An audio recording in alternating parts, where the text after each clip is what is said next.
Vamos falar do Cristiano Zanin, que está sofrendo um processo de linchamento nas redes sociais. Algumas pessoas dizem, não, mas não é linchamento, ele tem que apanhar mesmo. Né? Eu acho que é o linchamento. Ele fez ele surpreendeu.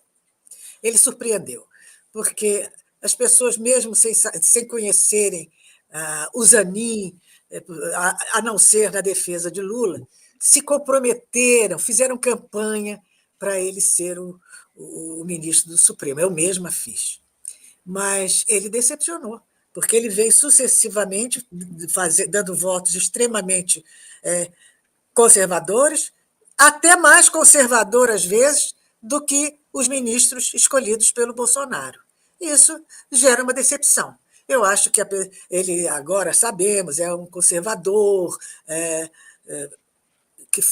bem cônscio das suas escolhas, mas ele tem que se atualizar mais sobre vários assuntos, como, por exemplo,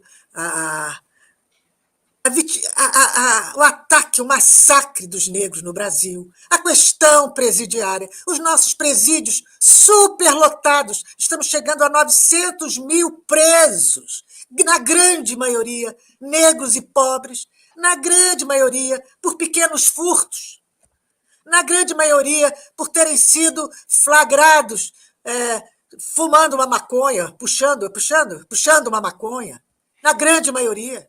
Então, por que o Zanin é desinformado sobre isso? Isso é uma decepção. A pessoa tem que estar informada sobre a realidade do Brasil e não refletir apenas o pensamento de uma pequena classe social branca conservadora. É o que é o Zanin nesse momento, é o que ele está demonstrando ser, e ele não tem esse direito. Não tem esse direito. Ele não foi colocado lá apenas pelo Lula. Se houvesse uma unanimidade de oposição contra ele, o Lula refletiria.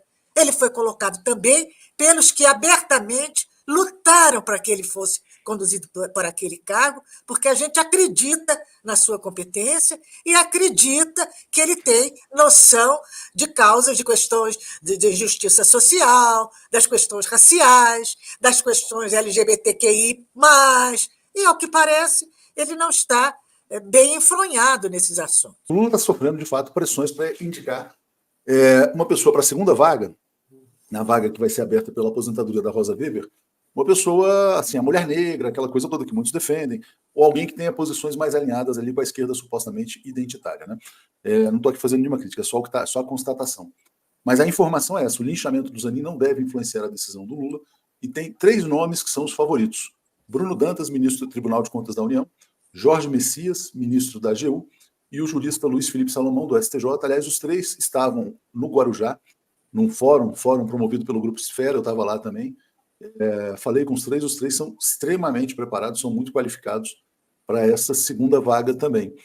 E tudo indica que o Lula não vai ceder a essa gritaria de redes sociais. Isso foi escrito, inclusive, pela própria Malu Gaspar, no jornal o Globo, dizendo: olha, apesar da revolta contra o Zanin, o Lula não vai mudar e não vai indicar uma mulher. Eu acho até que, se é pelo saber, deveria ser pessoas mais velhas, mais experientes, com mais de 60 anos. Né? Eu acho que talvez fosse o caso de ser um critério que indique pessoas com uma maior experiência de vida na justiça e que tenha uma capacidade, uma visão melhor do que é importante para a nação. Dito isso, eu acho que o presidente Lula e a presidente Dilma sempre ouviram juristas, advogados, na escolha dos nomes para o Supremo. E, para falar a verdade, nem todos que foram indicados corresponderam à expectativa que foi criada.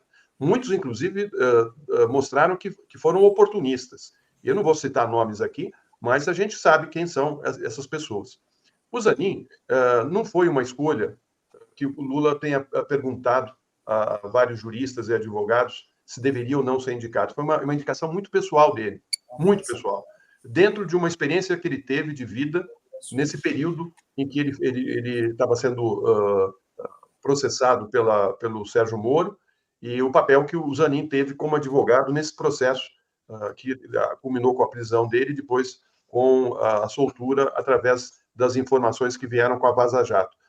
O Zanin era a resposta do Lula a tudo o que foi feito contra a justiça do país, porque ele simbolizou o advogado que se manteve firme do começo ao fim desse processo.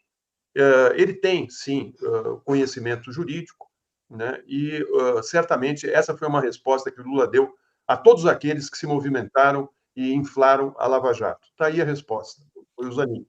O Zanin era um advogado garantista, né? E como ministro, certamente isso vai pesar, porque ele vai no ponto da lei. E eu acho que ele vai ter que refletir sobre isso, porque a lei ela tem que ser refletida. Você não pode ir ao pé da letra, você tem que imaginar e tem que refletir o papel que essa lei vai ter para a maioria da população. E eu acho que os primeiros votos do Zanin não foram votos que os progressistas gostaram. Eu mesmo não gostei dos votos que ele deu, achei votos que não condiz com o que você deve fazer na interpretação da lei. Por exemplo, ele votou contra o reconhecimento de violência policial contra os povos Guarani e Kaiowá, seguindo Nunes Marques e André Mendonça. O voto mais delicado foi o de atribuir poderes de polícia à Guarda Municipal. Por quê? Porque, na realidade, você entregar para a Guarda Municipal a condição de se colocar como polícia, né, no caso, uma ação de polícia militar, é muito complicado, né? A gente vai ter guardas municipais com um verdadeiro poder de polícia na área de segurança pública, sob a autoridade direta do prefeito. Muitas vezes as pessoas entram numa onda de linchamento sem saber exatamente o que foi o voto dele. Então, por exemplo, tem um que foi muito criticado, que foi o caso da transfobia, né? Que era equiparar a transfobia à injúria racial. A questão não era o Zanin ser contra ou a favor da transfobia, disso. Obviamente que ele não é a favor da transfobia, mas dessa não equiparação à questão de injúria racial. Ele estava dizendo o seguinte, quer dizer, aquela discussão não cabia naquele tipo de recurso, ou seja, o voto dele foi técnico em relação ao recurso apresentado. E aí as pessoas entram no linchamento. Existe um linchamento organizado, obviamente. Existem setores das classes dominantes que querem um tipo de ministro do Supremo. O mais progressista dos ministros do Supremo Tribunal Federal é o próximo presidente, que é o Luiz Roberto Barroso, que foi indicado pela Globo, né? Então, o Barroso foi determinante no apoio à Lava Jato, na prisão do presidente Lula. Então, o que é progressismo? Progressismo é apoiar os maiores retrocessos sociais da história do país. Tem que também ter uma visão crítica em relação a isso. Eu não conheço o Barroso, né? E eu nunca entendi por que o Barroso, por exemplo, fez aquele voto que tirou o Lula da eleição presidencial de 2018, quando estava é o suprassumo do progressismo.